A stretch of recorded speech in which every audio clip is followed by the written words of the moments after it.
Hello, everyone. I hope all of you are doing great and staying safe.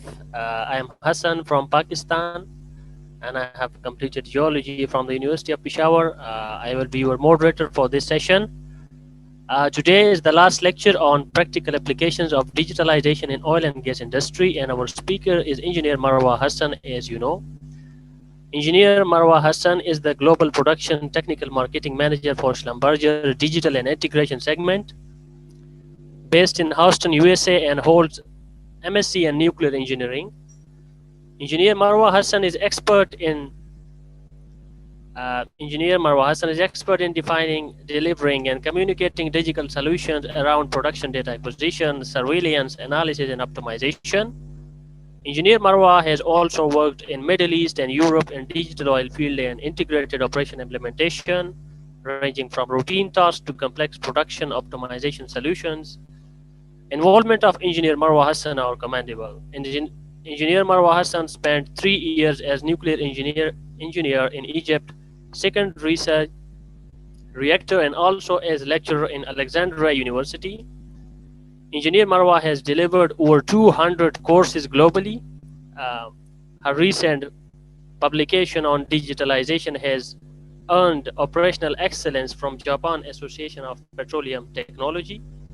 So guys, please listen to the lecture very carefully, and please note that the final exam for this course, which is titled as Practical Applications of Digitalization in Oil and Gas Industry, is on Friday, and it will be sent to your Google Classroom on 2 p.m., 8 p.m., and 2 a.m. of the Egypt time. So make sure to attend one of these and pass it to get your certificate for this course. So without any further delay, I request Engineer Marwa Hassan to begin her final lecture. Engineer Marwa, the session is over to you. Thank you very much, Hassan, for this introduction. Appreciate it very much.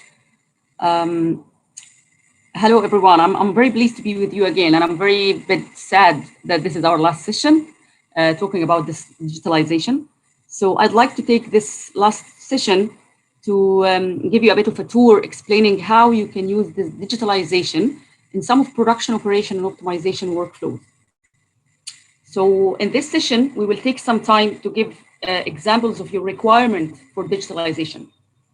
Whenever we start a discussion about digitalization, there is a concern of time and cost. Do I need to fully digitalize my field? Do I need to spend all extra amount of money to buy sensors, to change my data management tool?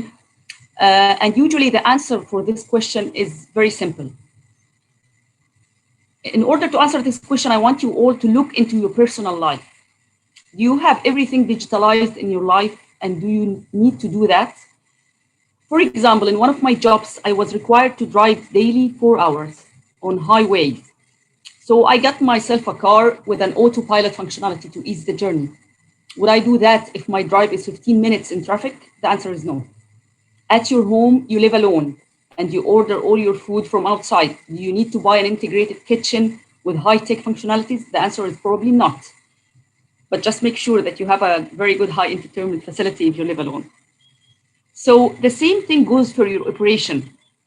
What are your job duties? What type of field do you operate? What are your priorities? So for digital implementations, you need to start with an assessment before digitalizing your field. You need to understand what are my priorities, what are the things that I want to, what are the outcomes that I want to gain from this digitalization, right? So for this session, I want to start with a very important topic, which is the data management and basic surveillance. What data do you require when it comes to digitalization? How do you capture the data, the production data in your field? And then I want to show you 3 examples that are completely different and how you think about digitalization. So for example, the type of data that you require to do ESP event detection are completely different from the type of data you require if you're doing a network optimization workflow. It's completely different if you're doing a well operation advisor. So I want to take this opportunity to start with the basics, which is a data management tool, and then we move forward to 3 optimization workflow. The data management tool or the data management of production is the step before you have the end user interface that we've been showing on the 3 previous sessions. So when you start talking about, and here I'm going to talk about data management on one of our, okay, it's a bit small and I didn't see that when I was presenting, but I'm going to try to explain to you what I'm showing you here. I'm showing you a data management tool called Avocet. It's a Schlumberger data management tool. However, most of the data management tools that you're going to work with must have the same functionalities. At least you must ensure that. The first thing that you do when you start your data management is to identify the classification of your assets. What does that mean? It means that in some operators, you have 3 or 4 assets, and then you have areas. You might have fields. You might have zones, reservoirs, completions. All of that needs to be identified and grouped. This is what you see on the left-hand side. Needs to be grouped on your organization so that all the data that you acquire will come to under each of these parts. So your reservoir data will come under reservoir data. Your completion data will come under completion data. Your facility data will come under facility data. Why is this important? It's important because based on the grouping that you do, any data calculations you will perform will have implication on which parts you're calculating. So for example, let's assume that you're doing forecasting, and usually you have reservoir and you have zones and you have completions. If you don't put the zones on your tree or in your data management tool, it means that the forecasting will be rolled over on your reservoir only. It means that the forecasting that you do for your reservoir is not completely correct. It's a higher level. It's on reservoir. It's not on zones. So it means that you're not going to be able to understand how much implication will this have on each zone of your reservoirs. So the first step is to correctly identify how do you want to manage your data based on your organization and business units. After doing that, you need to look into, sorry, I'm still in mapping your organization. The example that you see is completion, right? So here I have facility, I have wells, I have bore, I have completions. And under the completions, you have all the information required for completion. So for example, what's the name of the well? What type of well? Is it under production? Is it injection well? For example, is this well, status of the well, is it producing? Is it shut in? And then you have, is it equipped with a lift type, for example? Is it gas lifted? Is it ESP? So all the information, the structure of the information that you have on each well or completion in this example will need to be grouped correctly. After going through this exercise, you will do something called tag mapping. What's tag mapping?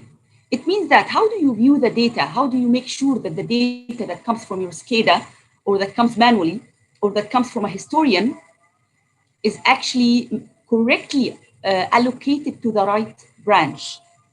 This is called tagging. So if you go into your SCADA or your DCS, for example, or your Excel file, whatever source you're going to have the data from, you will find something called ID. This ID needs to be mapped correctly to the data management tool. So the same ID that you have on the SCADA, you will use on the data management tool, right? Once you do this construction, any information or any new information and data that will come under this ID will be updated automatically on your data management tool. Now, what type of data sources you might have connected to your data management tool? It can be a SCADA, where you have your real-time data coming from sensors. It can be a historian, where you still have real-time data, similar to pressure, temperature, flow, level measurements, for example. You can have another data management tool. You can have an Excel sheet, PDF files. So any source of information, or you can have a manual data entered into your tool. Once you do the tag mapping, there is another session which is called a data validation type. What is a data validation process? A data validation process ensures that any data that's coming into your tool before you start doing any calculations or before you use it for the workflows that we will describe later on, those data need to be cleaned. It needs to be collected and verified. It needs to be correct. And some example of validation rules, very simple examples, are something like limit validations, for example, looking into maximum and minimum range check values. For example, you know that at any point, your reservoir pressure cannot be zero, for example, or cannot be 9,000. So if any of those numbers comes into your data management tool, the tool will identify that this is not a correct value, and it will give you an alarm that this data entered is not correct.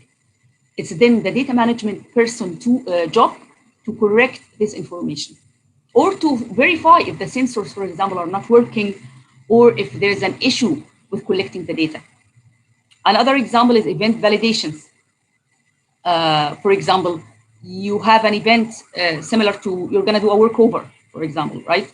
And you identify the workover with specific parameters.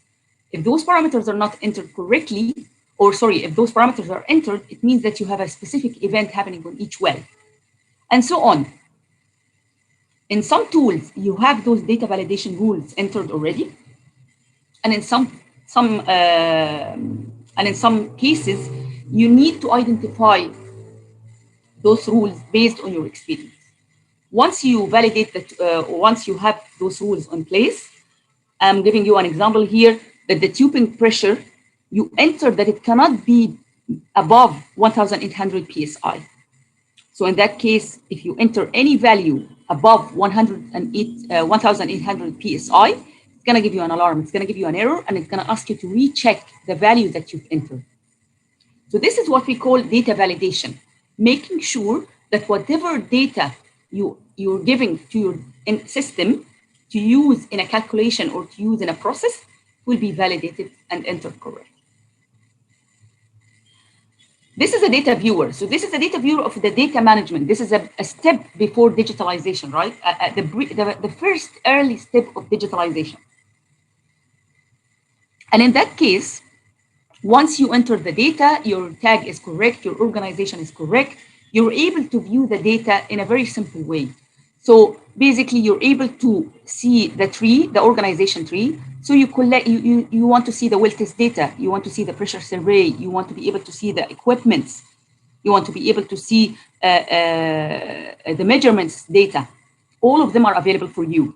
And then once you click into something, we're looking into the wellhead data.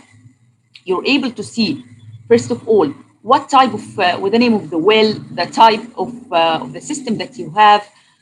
For example, which asset it belongs to, which area it belongs to, what's the business unit, and then you get the data. What time did this data collected? Which date, sorry, and which time? The wellhead tubing pressure, the casing pressure, the temperature, the downtime, the bottom hole pressure. Any information related to the data is shown to you on a tabular mode or on a graphical mode, right? This is how you view the data on a data management tool. And this is the basic data that you require to have a correct digitalization. Once your data is available, there is a very good exercise that all of the oil and gas companies usually proceed with or usually are interested to do, which is called shortfall management or production loss management. What does that mean? It means that usually you identify at the beginning of the year, you identify that you will produce X barrels per day. This is the amount you will produce. However, most of the time, you will not produce the X amount of oil. What happens is that you will have shortfalls. You will have losses in your production. Losses in your production due to unanticipated events, a failure in your equipment that will you'll have to shut in the well to do a specific procedure, or for example, the weather affected your operation. You had a problem with your pipeline, leakage problem with your pipeline, anything that affects your your operation and prevent you from your the correct production that you want to proceed with. So what happens is that your reservoir people, reservoir engineers, usually will provide you with a specific amount, a specific number that your reservoir are able to produce. And then your production people will give you also the potential of the delivery of the well. Then you will get from the network engineers and the process engineers, you will get the constraints that your pipelines, for example, cannot handle specific amounts of oil. Your facility cannot handle specific amount of oil or water to process. Based on that, you will have a specific amount that you can proceed with. And then what happens is that your actual production will be the amount that you will produce without the losses that you've identified. Now, most of the time, you also have, as we said, uncontrollable losses. Those uncontrollable losses are the ones that you didn't anticipate. You didn't know that they will happen to you. The job of shortfall management is to identify from the beginning of the year if you will face any uncontrollable losses, how this will affect your finance, your budgeting, and so on. Now, this exercise is also done again at the end of the year. You evaluate your performance through the full year, and then based on this information that you have, you can start planning for the next year. So now you know, based on the history of the well and based on the shortfall management that you've done several years, you're able to anticipate what will happen or what will occur on this field for the next year. So it helps you budget, it helps you estimate how much money do you need and forecast the shortfall for this year.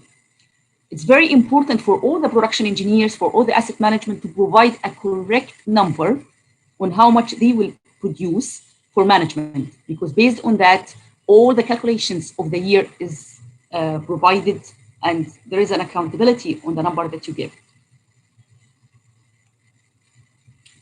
How do we do the shortfall calculations? Shortfall calculations are done based on two important aspects. Either, as you can see on this example, I'm going to calculate the liquid loading information. This will either be theoretical, so you have a specific calculation that you enter to the system, and based on the system, based on this calculation, the system will calculate the liquid loading for you. Or, and this is honestly my preferred method, is to use a simulation. Here I'm using the PipeSim to calculate any specific shortfall that I have. For example, I can use PipeSim to calculate the potential that this well can deliver. And based on this potential, I can compare my current production of the well with the potential coming from the well and see if I have a difference in the production or not. Once I run the calculation in PipeSim, I can get the information from this exercise. So I can get, for example, the correct pump speed that I should be running with, the correct gas volume that I should be producing, for example. The bottom hole pressure can be calculated. So all the calculations that required for the shortfall management can be seen on this paragraph. Another important use of the simulation also, I think I was asked this question in the first session, what if I don't have enough data? How can I digitalize my system? And this is another example of how you can digitalize your system if you're missing data. If you're missing data, you can always substitute with the missing data from using simulation. So let's assume that you don't have a sensor to calculate to provide you with measurements for wellhead pressure or wellhead temperature, but you have the data for your flow information, for example, how much you're producing. You have the reservoir data. You can use all this data in your simulation so that it can provide you with the wellhead pressure or wellhead temperature required for your information. So you can substitute of the missing data if you don't have sensors, or if you don't want to implement sensors due to cost issues or due to operational issues, you can use the simulation to provide any missing data that you have. Once you do the shortfall calculations, here you can see I'm calculating my daily shortfall information. And I can see the downtime, event type is downtime, for example, reasons for those downtime, and how much is it planned or not planned, and how much time it will take to solve this issue, and how much oil or gas I'm losing due to that. So here I will see the potential of my daily volume and how much I'm losing due to specific event. Once I have this daily calculation on each well, I can map it. I'll show you now an example. I can map it to show the full year of how much did I lose because of the shortfall management. So let's see a demo on how do I collect data and how do I use this data management in providing digitalization. Make sure when you're choosing a specific data management that it have a mobile solution with a net, right? So here, this is my data management tool. You can see that you have an engineer on the field. The engineer is collecting data on the field manually. You don't have sensors. And this is your view. You're a person sitting in the office. You're a production engineer sitting in the office. So here, the production engineer on the field is collecting the data. He's writing the casing pressure, all the information. And immediately once he uploads the data within the mobile solution, you can immediately reload the data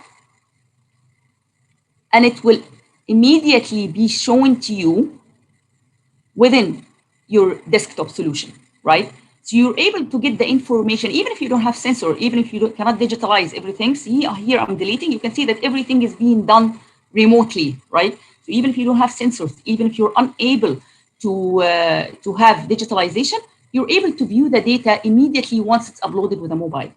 This data, this is what I call basic surveillance. Rather than viewing the information from a data management tool, what you want to see is a quick surveillance. You want to be able to understand how much is the shortfalls and how much is what's the issues appearing in your well, right? So here I can see the well status, for example, based on the type of well or the type of field that I have. Here for example, I'm filtering on USA. I'm filtering on a specific facility. I don't want to see the full field. I just want to see specific facilities. So actually I can see how many wells are underperforming, how many wells are overperforming, how many wells are normal in production. The red one indicates the one that are shut in or the one that are underperforming. Depends on how you verify the data. And here I can view all my data, the necessary data for me.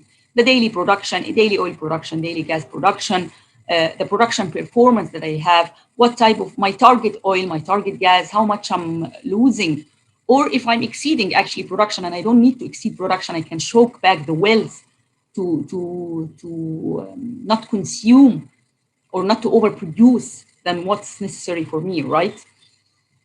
You can even see, this is the benefit of the mapping the organization as we know. You want to be able to view the information based on your organization. So here I'm looking into completion. The last time I've done a well test on this specific completion.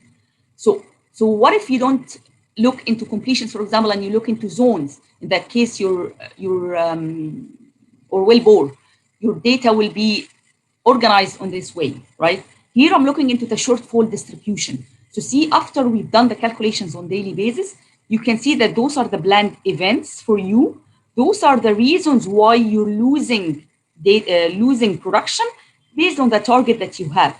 I can click on any shortfall distribution that I have, for example, and I can see the reasons why I'm losing. And this is updated on daily basis. So you can see, for example, that you're in the middle of the year and you're 26% less than your production. How does that help you?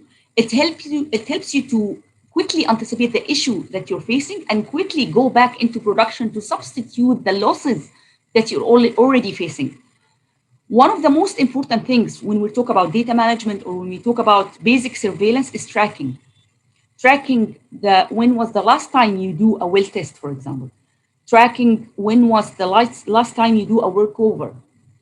The ability to rank the wells based on the requirements of the well to do a workover, for example, requirements to perform oil drop tracking, production drop tracking, or gas production increase, for example, tracking is very important.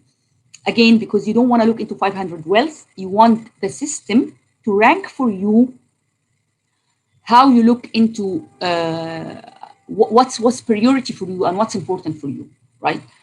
Now, I'm not going to go through all the demo because basically it's very important that you know what you're looking for. So here, it's just showing you that you can view data based on what exactly the information that you require or the job that you are identifying or you are going through within the system, right? So if I'm running a little bit faster,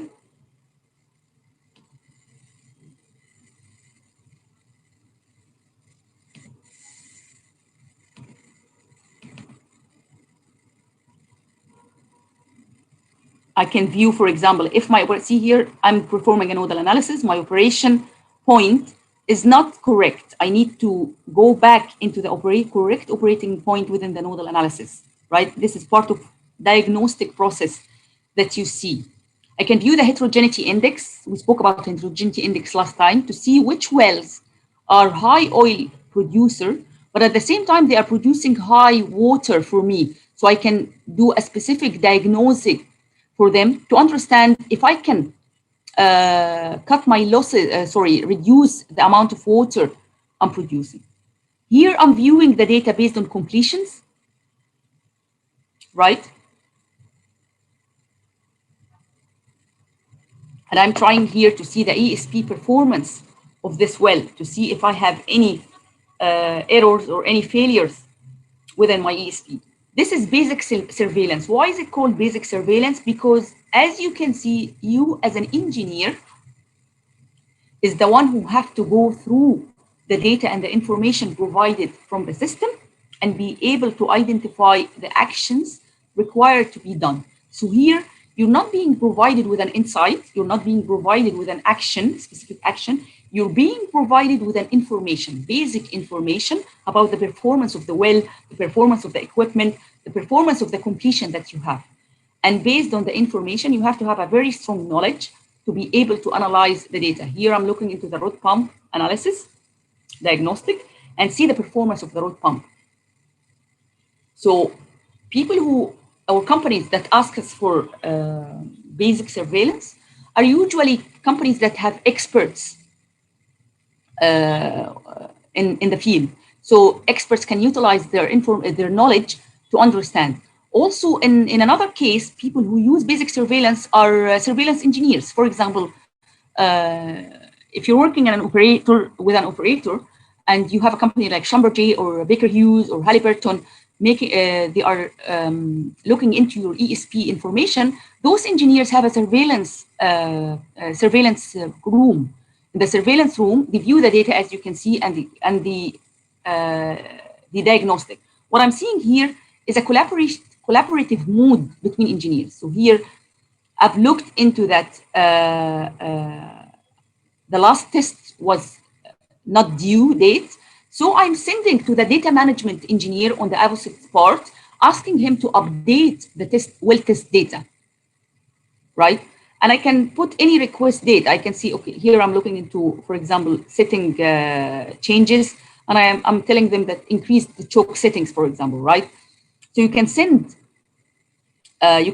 or raise tickets to the data management engineer to change any data that you have, or you can request from a specific engineer to perform any task that you want. Here, after I ask to change the choke, for example, I'm sending to the control room to increase the frequency of the ESP pump to 555 hertz, right?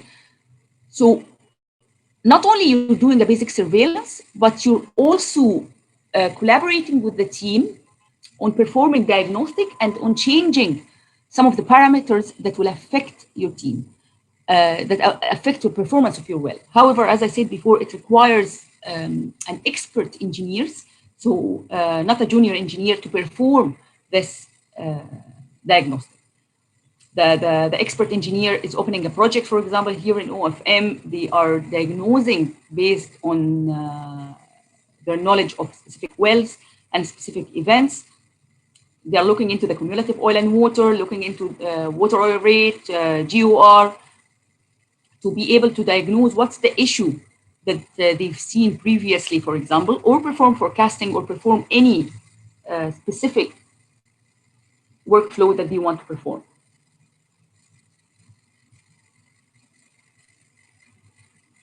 Production decline, and creating a manual forecast for any well. See here, you can see a reservoir, you can see the well bore, you can see the completion.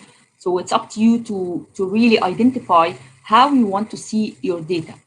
So part of digitalization, when you start working with a digital oil field or a digital solution, is to make sure that your organization is correctly mapped so that you can get the right information or the right data correctly, and you perform correct analysis on correct level.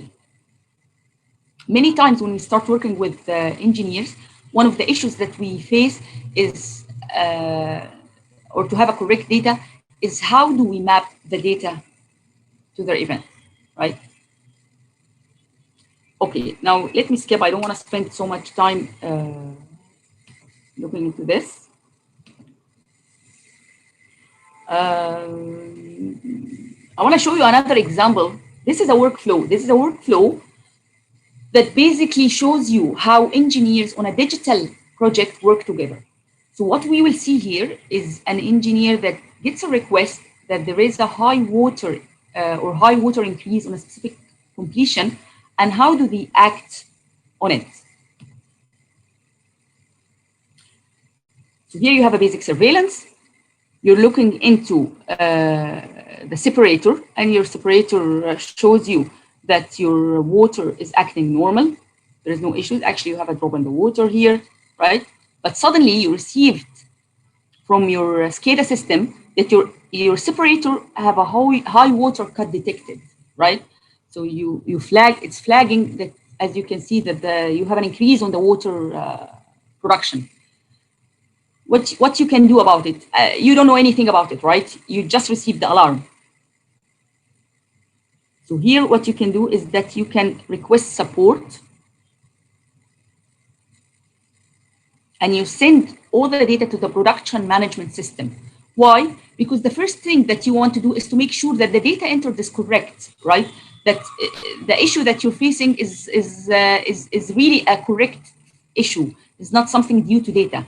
So the data management engineer will open Avosit, which is our data management tool.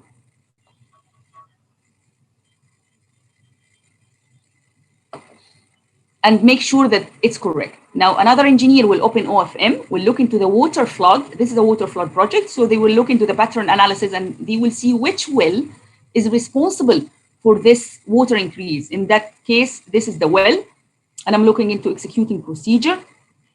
And I'm gonna do a well review.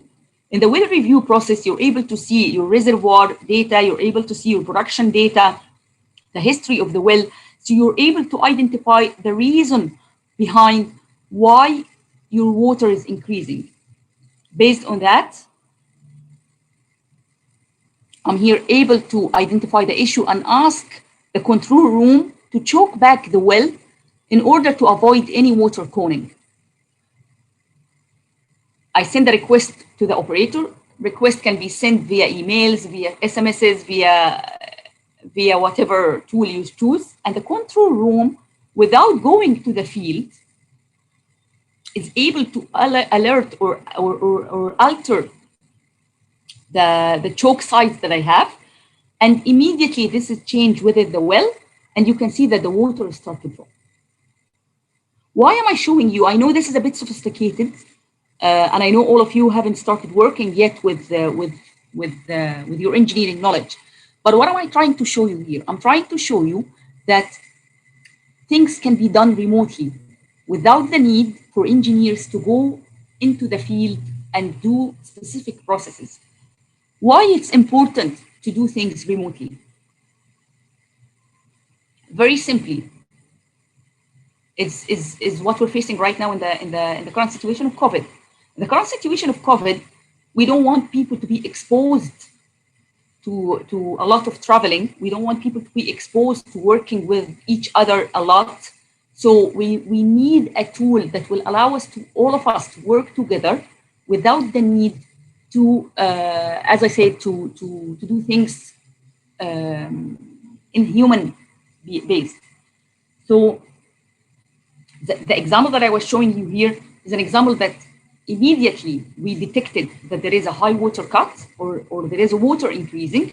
Immediately, the surveillance engineer sent the information to the data management person to review the data.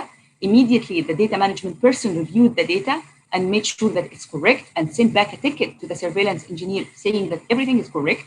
So the surveillance engineer sent another ticket to the production engineer asking him to check why do we have a water rate increase. The production engineer opened OFM. Through OFM, he's doing a water flood project. He identified which well is causing this increase in the water, and he asked the control room to choke back the well to prevent water cooling. Once once the control room received the order, they can now enter it, and through sensors, this can be changed within your operation on the field, and immediately you see the reflect on the well. Now, another example that I want to show you is called automated event detection. Very similar. Now, we've talked about data management, and we've talked about basic surveillance and collaboration within basic surveillance, which, as I said, requires engineering expertise. Now, what if I don't have enough engineering expertise? Or I have engineering expertise, but I also want to make sure that the information or the action that I'm taking is a correct action. In that case, we use artificial intelligence system. Artificial intelligence system, part of it is predictive maintenance. Part of what we do is to identify any events detection that's happening in your field. And this is something that we've done on an operator in the Middle East, identifying failures in ESP.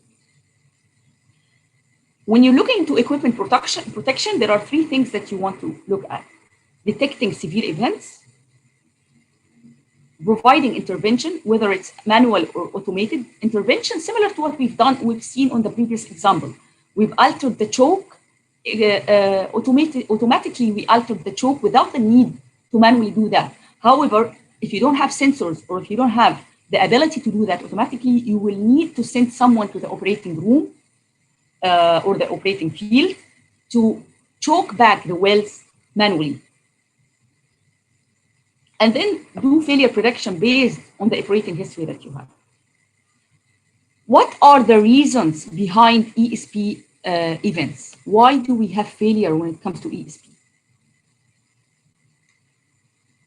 The three important damages comes from either heat rise, so you don't have a flow, for example, or the flow is very low, so heat starting to rise, or you have a bad lubrication, or you have vibration. You might have the pump stuck, you might have gas interference, you might have inflow or outflow restrictions, or you might have issues with the pump speed. Now, based on those, when you have a history of the well and you have an artificial intelligence system, what happens is that it will give you a remedial action. It will give you a recommendation. And the recommendation will be based on the root cause that you have. So, for example, if you have an issue with the speed, it might recommend that you increase the drive frequency. Or it might give you a recommendation to adjust the choke based on the information that you have. So what we've done here with the Middle East operator is that simply we've taken 30 wells that we have with 30 years of data. the information that we've collected was 1 sample per minute. And then what we've done is that we've trained the system to read the history of the data and to anticipate the failures of the ESP pump. What data do you require when we talk about ESP failure? You require a lot of data when it comes to artificial intelligence. And that gives you an idea why some people or some companies will require basic surveillance, why other companies will rely on artificial intelligence, why other companies will rely on simulation to provide missing data. For example, if you have a green field with 1 year or 2 years data, it's a bit difficult and tricky to rely on artificial intelligence.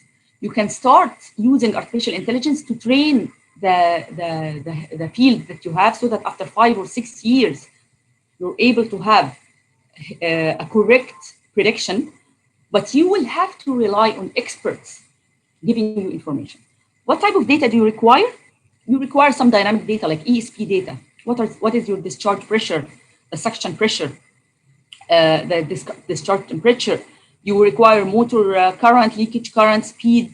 You require some wellhead data like wellhead temperature, wellhead pressure, your production data, of course, water cut, well flow rate.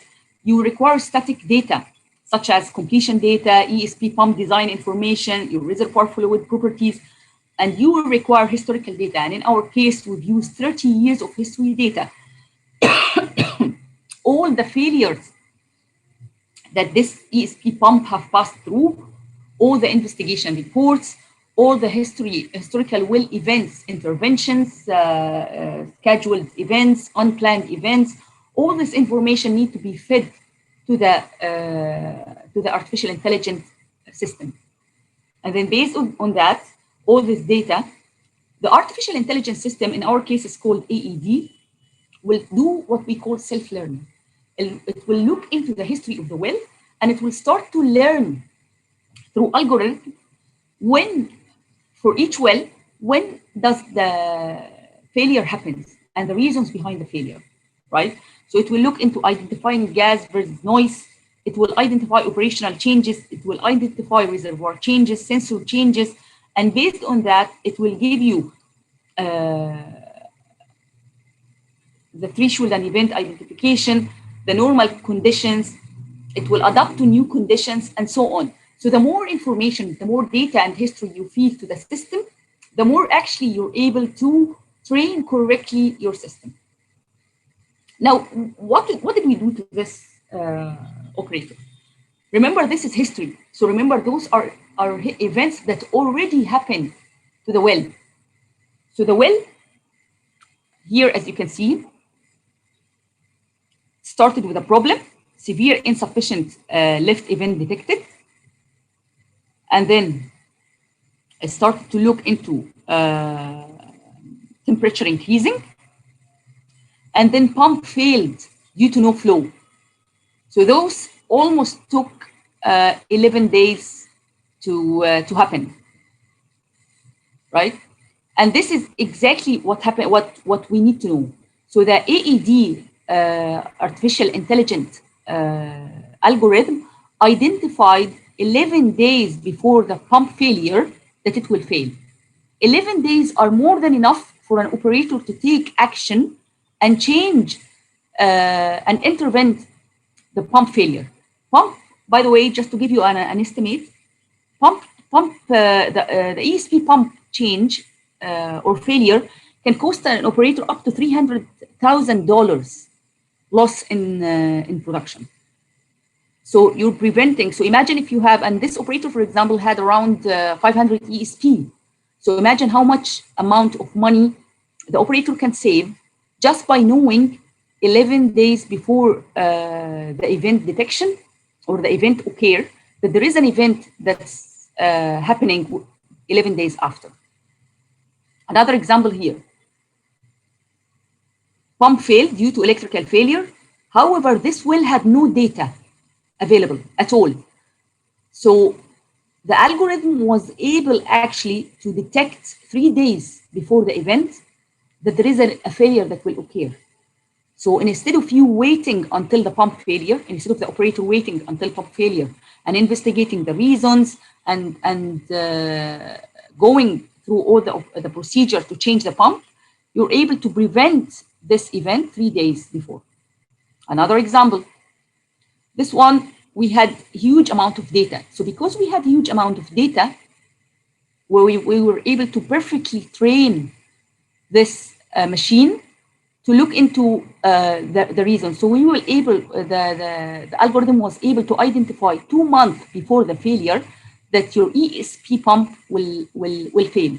Now, 2 months are completely enough not to only change the pump, you don't need to change the pump in that case, but actually to take an intervention and save the pump from failure.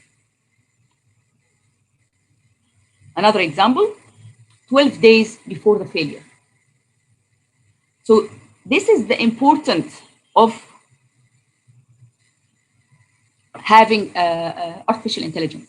And in each case, you will see that, for example, the algorithm here or the machine learning system here identified that there is missing downhole data. So it even identified for you what type of events happening to you and also what type of data you're missing on your system.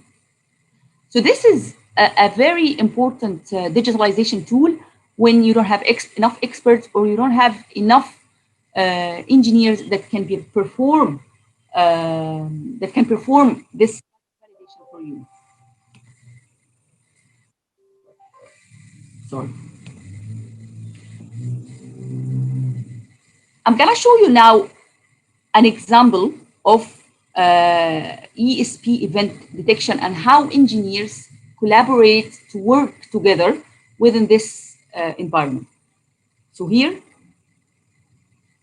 I have the engineer getting an error that there is a gas lock condition detected. Now the EED algorithm have detected that there is gas lock condition. So you still, and the validation of the rule is that it's high. It means that the data confidence is high. So here, before the failure happened, you're detecting that there is an event. So the engineer will go through the required information. I'm looking into the ESP information here. And then I'm going to look into the recommended actions of what should I do when there is a gas ESP lock happening to me, right? I'm assuming here that you're a junior engineer. And then I'm start to diagnose. Here I can see that you have a gas lock and your pump is off, right? 75% chance that there is a gas lock. Those are all my input data and my input information. As a maintenance engineer, will go through looking into the information of the well. It's very important before you take any action is to look into the ESP information itself, just to make sure that no data is missing, for example, or no information, misleading information that you have. All the curves of the ESP are provided to you, so you're able to view your downhole data. See, you have here frequency, and here you can see the event already starting to happen to you, to your pump, and your production trends. Once you identify all the information that you want, you can, as a surveillance engineer, you request support. You send all the information again to the production engineer. The production engineer will receive the information.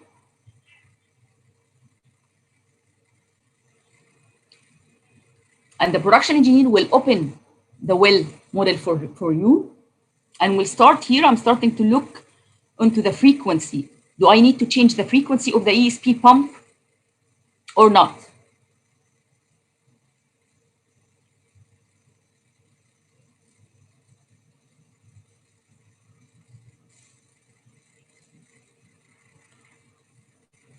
By clicking into the ESP performance curve, you're able to see the discharge pressure, the pump intake pressure. So you're able to see all the information of the ESP pump itself. You're also able to see when was the last time you've done a workover or a test date. Why is it important? Because it might be a false information. You're able also to see if the issue is because of water, for example, right? So you're able to see all the information necessary for this well before you take a specific action or a specific or apply a specific recommendation.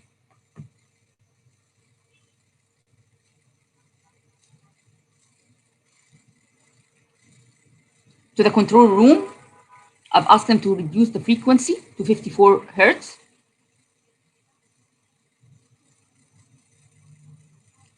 And then the control room will receive your message,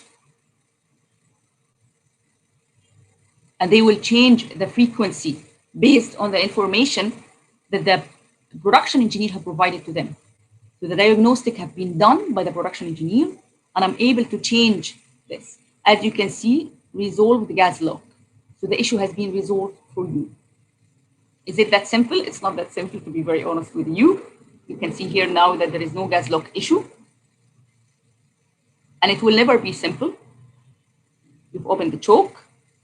It will never be simple, just to be very realistic. What you're seeing here is it requires an amount of expertise. That's why when people ask me about digitalization, I usually say that digitalization, so a lot of people or a lot of young engineers always have the concern that digitalization is replacing people or replacing engineers. However, as you can see, digitalization is making life easier. That's all. Without the engineer expertise, you still have to learn the domain knowledge and the production engineering knowledge to be able to understand what are the actions that you require to take and diagnose the reason, the root causes behind the issue that you're facing. Now, I want to give you another example. This one will be a bit simpler, right? I'm hoping so. Which is network optimization. So here in that case, I'm going to show you an example of an operator. Now, this operator had 514 oil wells. This is how the oil network looked like. Very, very complicated. It's all choke controlled. They have all their wells between ESP and gas levels. What's the issue? There is no issue so far. What happened to them is that they are producing this amount, so 2,650,000 barrels per day, oil, water, 900,000 water per day, and then they have gas. But the issue for them is that when you look into the well performance, you can see that the drawdown of the pressure is very high, and the well performance is unstable. So basically, from each well, we cannot anticipate how much the well is producing. Each well can produce between 1,000 and 11,000 barrels per day. So there is no stability on the well performance. So this is exactly what they wanted to do. What they wanted to do was to maximize oil production, to maximize to minimize the water rate production from 900,000 to 600,000 barrels per day. Why do they want to do that? Because in many cases, you will have restriction of the surface facilities. You will have facilities that cannot process the amount of water that you're producing. And in that case, the facility that we have and the gathering centers that we have cannot process more than 600,000 barrels per day of water. And in many cases, actually, to be very fair with you, when you start working, facilities cannot even process this amount. This is a huge amount, actually. This is a very good facility. And another important aspect is that we had the local constraint on the wellhead that the drawdown pressure needs not to exceed 400 psi to ensure the stability of the wells. So what do we do? Very, very simple workflow. In many of the digital tool that the industry have, you have what's called network optimization workflow. Basically, what I have here is those are the sources, those are my wells, and then immediately from the SCADA system or from my historian, the information or the data of the wells will be written. So you have the pressure of the wells, you have the flow rate, is it liquid, is it gas, you have how much flow rate you're producing, units, and all this information is being provided on the boundary conditions. Then you will review the initial conditions. What's the initial conditions? For your pumps that are being choked, for your pumps that are using gas lift, ESP lift, how much is the injection gas, how much is the ESP frequency, choke size, PCP speed, if you have a PCP speed, those information are being entered either manually if you want, or it can be entered automatically from the models that you have. Once I entered my data, now this is the very important part. This is where I set my local constraints. What are my local constraints? My local constraints is when I say that, for example, my ESP pump frequency cannot increase above this limit, or total gas rate cannot increase or cannot decrease to this level, maximum EVR. So you enter the constraint that you have for each well. Now, when you're controlling the well, there is a limit on what you can control over the well. So for example, you cannot control pressure, reservoir pressure. You cannot control reservoir temperature, but you can control the constraints on your artificial lift. You can control the well status. What does that mean? It means you can shut in the well or you can open the well. So this is something that you can control. So that's why we call it local constraints. And as you can see, it's mainly related to your completion and your artificial lift. And then I will set my optimization control. How do I want to do my optimization? And here the request was to maximize oil rate. So why is it important to identify what type of optimization? Because if I said here that my optimization is to reduce, for example, water, in that case, the system might choke back the wells, reducing the amount of oil that I'm producing. And this is not something that, in that case, at least in that case, this is not something that I want to do. What I want to do, or the requirement of the client or the operator, was to maximize the oil rate while making sure that the water rate does not exceed specific amounts, right? Control variables,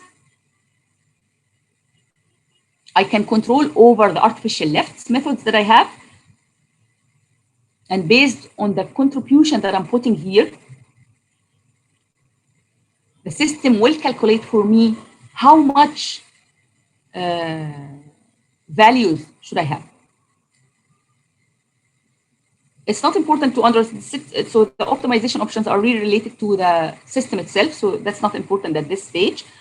But you can choose, for example, that either the well curve is generated by the system, or you can upload the well curves from a simulation like Pipesum or Prosper, for example.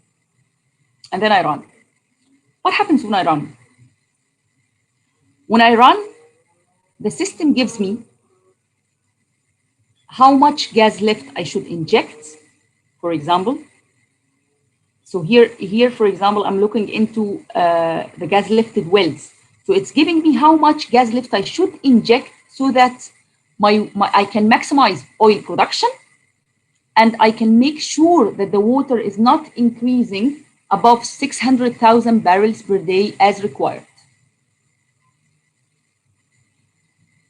So when I when I run the optimization, as you can see here,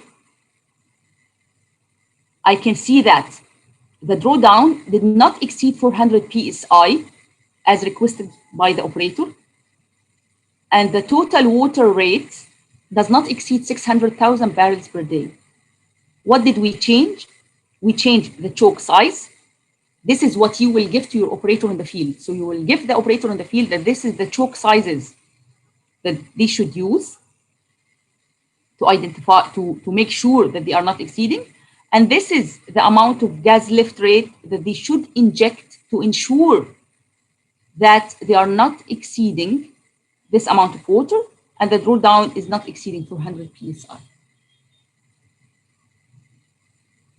This is a very simple approach of network optimization. Your job as a production engineer, or your job in the office, is to give direction to operators on how to optimize the performance of the wells, how to optimize the production for them. Now I'm going to show the latest level of digitalization. Remember, we've seen data management, we've seen basic surveillance, and then we've seen event detection, artificial intelligence. Now, the latest approach on digitalization is well operation. Is not well operation, sorry, it's advisory system. What is an advisory system? An advisory system is when you have an automated sensors and you don't want to work with all the information or the data provided to you, as the examples that we've shown here. We want the system to basically give you an advice or an insight and an action to do. This is a higher level. So here, let me show you an example. Here, I'm going to rank my wells based on the production. And the system will immediately, I'm filtering the wells based on the region, the area. And the system will immediately give me active insights.